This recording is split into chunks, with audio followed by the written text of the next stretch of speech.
Hey, what's up, y'all? Welcome back. My name is Chris Abbott, but all my friends just call me Abbo. And in this video, we're going to be talking about how to grow your church with Instagram coming up.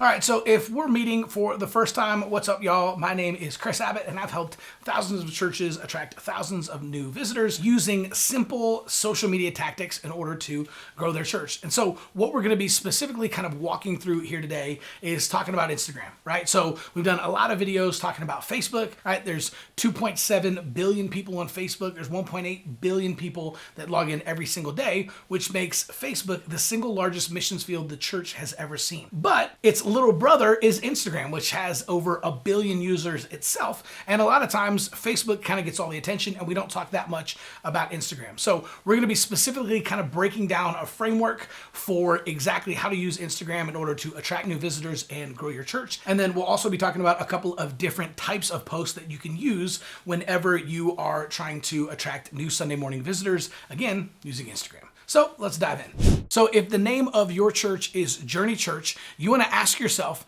is this post for the unchurched, the underchurched, or the Journey Churched?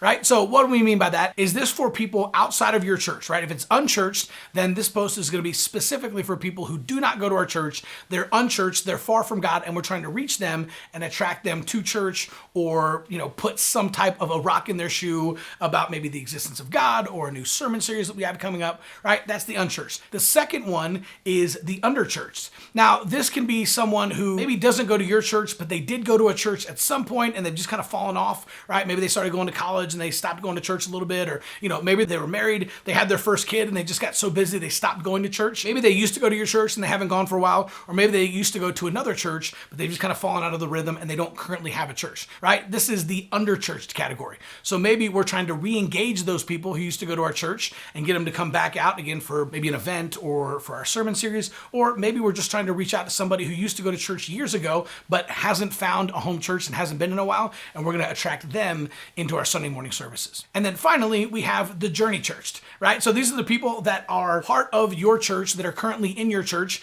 and maybe we're trying to engage them in order to maybe get them to come out to the new sermon series, or we want to engage them to be able to invite some of their friends, right? But we always want to make sure that we are answering the question, who is this for, before we ever write the post. Is it the unchurched, the underchurched, or the Journey Churched? All right, next up, we want to talk about the 4 most common types of posts that you can use on Instagram to grow your church and attract new Sunday morning visitors.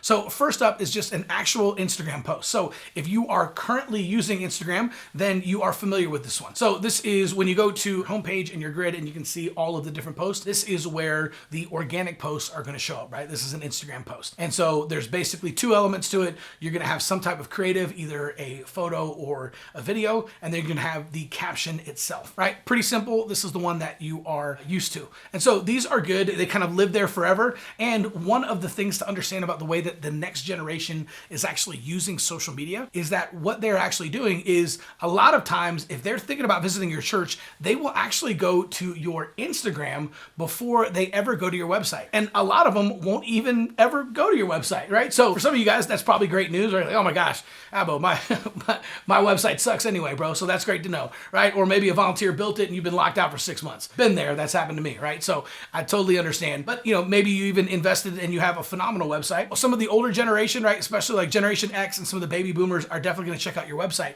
But for the younger generations, especially Millennials and Generation Z, those guys are probably going to go to your Instagram before they set foot inside your church, right? And that's kind of how they make a decision. So it's important to kind of understand how the next generation is making decisions, how they're figuring out what to go to church. They're not looking at your website, they're looking at your Instagram.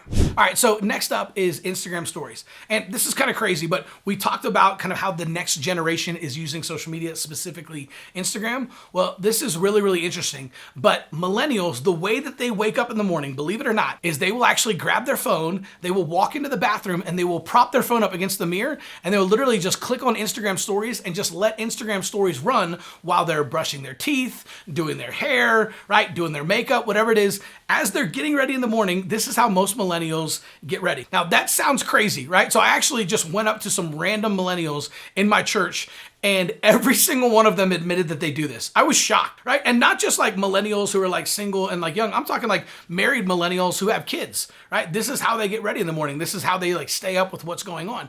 So they literally walk in, the bathroom, whatever, click on Instagram stories and just let that play while they're getting ready in the morning. So understanding that, right? Like that's going to help you with what type of content that you want to post on Instagram stories. Know that if you're specifically trying to reach young families with kids, one of the best ways to do this is to focus on Instagram stories. So Instagram stories is the perfect place to do kind of your behind the scenes reality show. So again, they want to see everything. Like they want to see the sermon prep. They want to see date night. If you're on vacation with your family, right? Like just let them know like here we are in Branson and we're getting ready to go on a roller coaster. This is crazy. I think I'm going to throw up, but I promised my daughter we'd go on all the roller coasters, right? Like people love that stuff, right? And it makes you seem much more approachable, right? And it's going to make you much more human. And that's going to help attract a bunch of new visitors because they're going to be able to see you as a real person. Really, really important. Okay, so before I get to my last couple of points, make sure to like this video so that we can show it to more people, share it with some of your friends who are in ministry, and comment. I want to know, man, what is it? Do you have any specific questions about Instagram, right? How have you been using Instagram thus far, right? How's it been working? I want to know. So put it in the comments. Let me know what things are you struggling with, what questions you have about Instagram, and how have you been currently using it, right? What's effective, what's not effective. Post it in the comments below. All right, next up is IGTV. And this works really, really well for posting sermon clips from your Sunday morning sermon. Now, these sermon clips, it's totally up to you as far as length.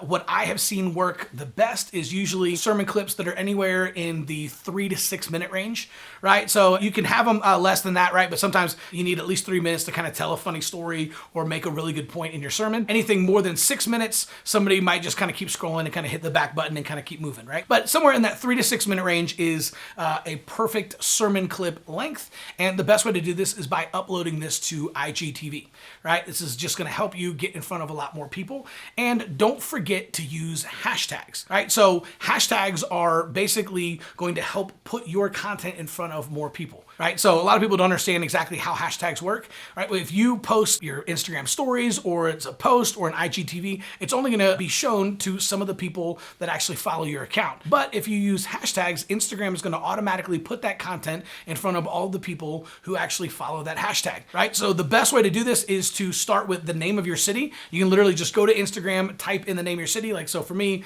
I live in Tulsa, so I would say hashtag Tulsa. And then I would just look and see what are all the other Tulsa related hashtags that people are using, right? So I might go in there and look at some of the other hashtags, or I can take a look at some of the other influencers, some of the people that post a lot or have a lot of followers, right? And I might see that they might say hashtag Tulsa photography, hashtag Tulsa is fire, right? Hashtag T-Town, right? Whatever it is, there's probably going to be a bunch, and they're ones you probably wouldn't have thought of. And Instagram allows you to put up to 30 hashtags on every single post. So this is a great way to be able to post and put your post and your sermon clips in front of a lot more people for free. So don't forget to use hashtags. And finally, number 4, Instagram ads. Now, this is cool. We talked about Facebook ads, right? And so Facebook owns Instagram. So the thing that you need to understand about actually creating an Instagram ad is you don't actually create an Instagram ad on Instagram. You actually create it on Facebook, which sounds kind of counterintuitive. I know. This is really, really easy. The great thing is you can actually create an Instagram ad inside of the Facebook Ads Manager, right? So you actually go to facebook.com/ads manager, all one word, facebook.com/ads manager. And then you can actually choose where you want to run it. So you can run it on Facebook, you can run it on Instagram, you can run it on the Audience Network, you can run it to Messenger, or you can run it to all of them or just a couple of them, right? So if you only want to run it on Instagram, you can set it up there in the Facebook Ads Manager and just run it on Instagram. But you can also run it on Facebook, in Messenger, and on the Audience Network, all for free, right? So it doesn't actually cost anything extra to add those. So totally up to you. But if you decide to create an Instagram only ad, you're actually going to do it on Facebook.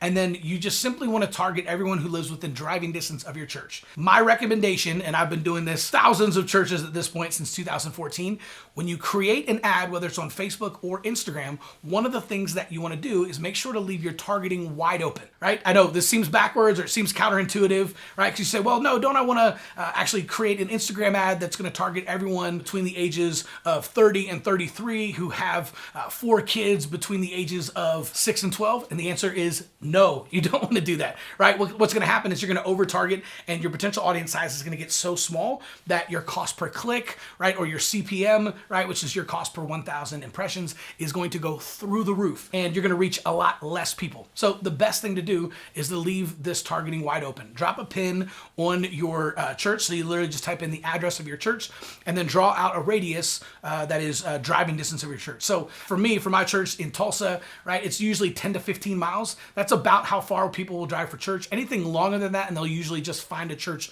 closer to home, right? So I might drop a pin on our church, and then I'll draw a radius, and I'll target everyone between the ages of 18 and 65 plus who live within 15 miles of our church. And that's how I add targeting. I don't use any interest, any demographic targeting. It's just everyone between the ages of 18 and 65 plus who live within 15 miles of our church, and I leave it wide open, and I let Facebook's algorithm and Instagram's algorithm do all the heavy lifting for me. They will automatically optimize and tweak that ad to make it to show it to the most amount of people for the least amount of money. So keep it wide open. All right, so if you want to learn more ways about how to use Instagram to grow your church, and specifically what to post on Instagram, go check out our other video, How a Church Can Use Instagram. You can click right up here, or you can click on the link in the description below and go check out that video, How a Church Can Use Instagram, if you want to learn a specific framework for exactly what to post on Instagram. We'll see you soon.